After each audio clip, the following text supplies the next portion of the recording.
Hi everybody, welcome back to The Messy Cook by Dale.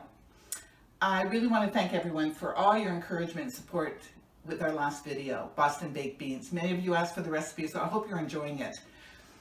Today we're going to be making dessert. It is my sister Bobo, Doreen's, famous epic carrot cake. And we've been calling her Bobo for her whole life, and there's a story around that, but I'm going to let her tell you what the story is. It's her story. So today we're starting with grating the carrots. So you're going to use a box grater like this, or I guess you can use a Cuisinart or whatever it is you have. And you're going to make sure that it's grossly chopped like this, grated, and it's going to be 2 cups. So that makes 2 cups. Next thing we're going to do is we're going to beat the eggs. You need 4 large eggs. So I'm going to do that now.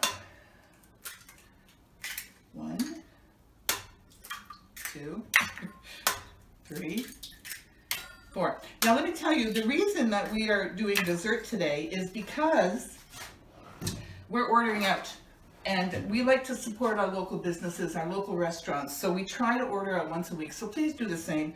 It's really great for them to be able to sustain what they're doing. So we're going to beat these eggs.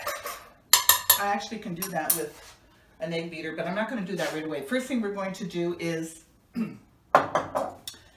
clear out some of this mess. Oh my gosh.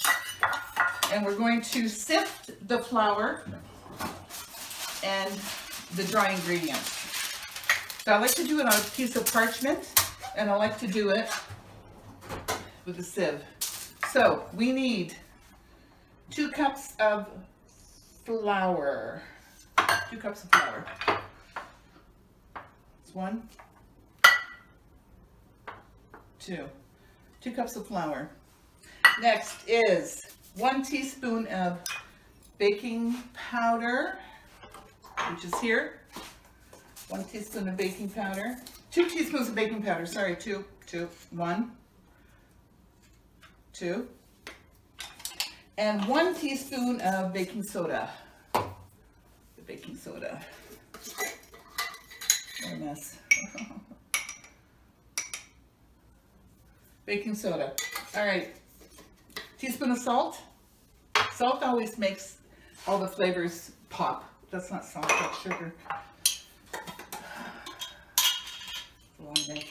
Salt, 1 teaspoon of salt. Okay, so there's the dry ingredients, not the sugar. So I'm just going to sift this. Sifting really helps, I find, that it takes out any impurities that might be in the flour. God forbid there should be any. Well, like a carrot. And it also aerates the flour. That goes there. Okay, so this is for later. I'm going to beat the sugar into the eggs. So how much sugar? We're talking 2 cups of sugar.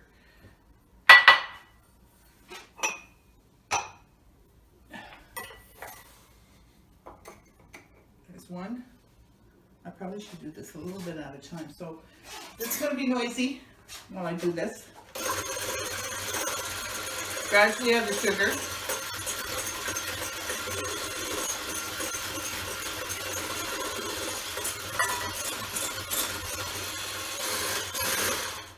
That's 1, and you can come in close now to show this, what it looks like. It should be frothy.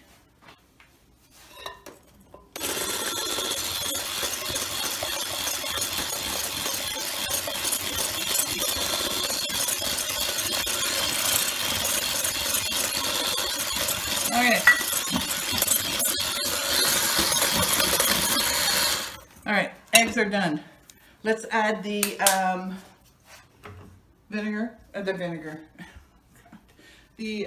vanilla. Vinegar would not be good. Okay, vanilla. We're talking vanilla, 2 teaspoons. So that's 2. We got 2 in there. Okay. Mix that up.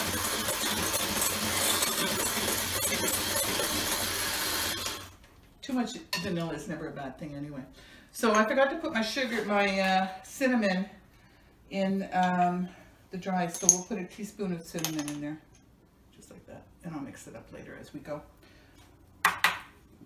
Okay, have I got everything?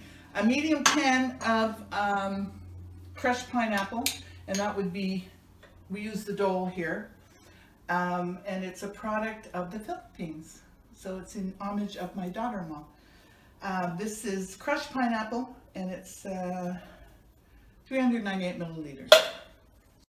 So I put the can of crushed pineapple into the liquids, and the next thing I'm going to do is I'm going to add some pecans. Now my sister doesn't add them to her carrot cake because her grandson Matt is allergic to nuts, but I'm going to put it here because Matt's not around, unfortunately, and we really like nuts. But what I do is I take the pecans and I've crushed them, and I add a little bit of the flour mixture so that they don't end up at the bottom of the pan. This will help to incorporate them, so that I've done that. That's there. Okay, next thing we do is, let me make sure I've got everything. Yes. Okay, so now we're going to add the dry mixture, carrots first. Oh God, Bobo, I hope I'm doing this correctly. Oh, I hope so. Anyway, there's the carrots in there. I'm going to add the dry mixture slowly to incorporate it.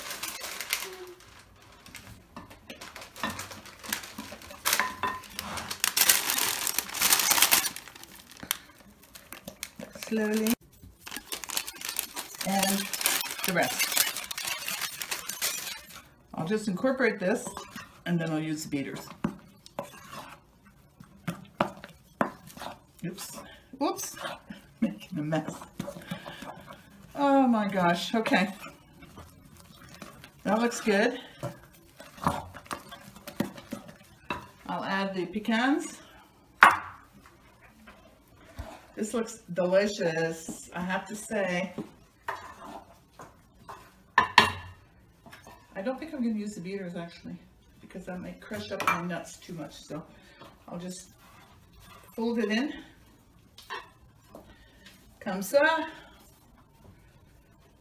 I have everything, I hope. Yes. Okay, so I added 2 cups of vegetable oil. It's really important to put the vegetable oil because it really makes it moist. There's something about it that happens. So now they go into a prepared pan. This, I'm using 2 round ones, and I've lined the bottom with parchment paper. You can use a 9x13 cake pan, which works really well as well, but I figure I'm going to freeze one of these. So you try to divvy it up pretty well. Whoops. Comme ça. I think that's about right. Let me get some more in there. Okay, and get all the goodness on the bottom of this in here. Oh, I'm such a mess. Let me tell you something about my sister. Not only is she a wonderful cook, but she is the best person in the world.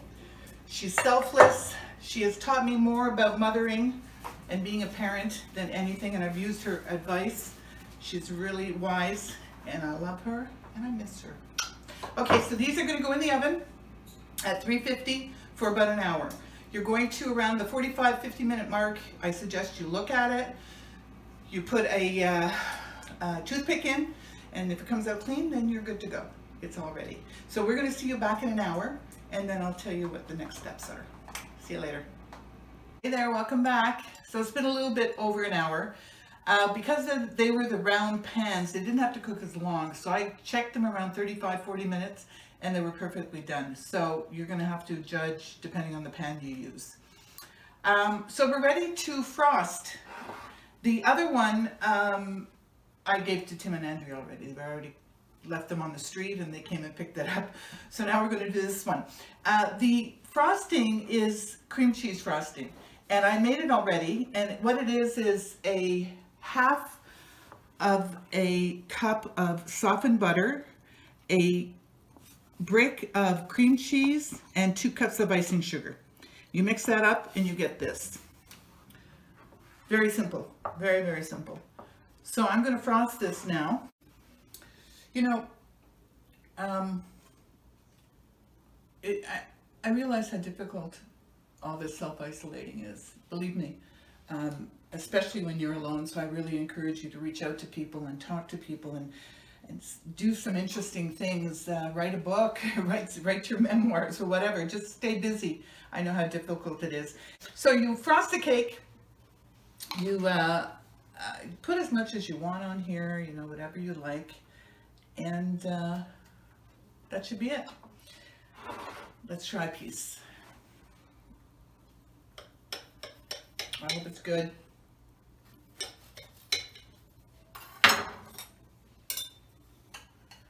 Ooh, it looks good. It looks delicious.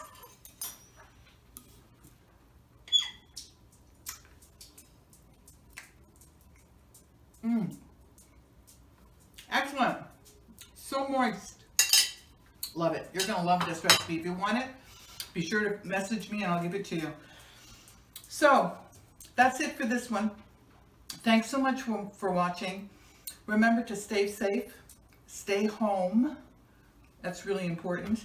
And forget the mess. See you next time.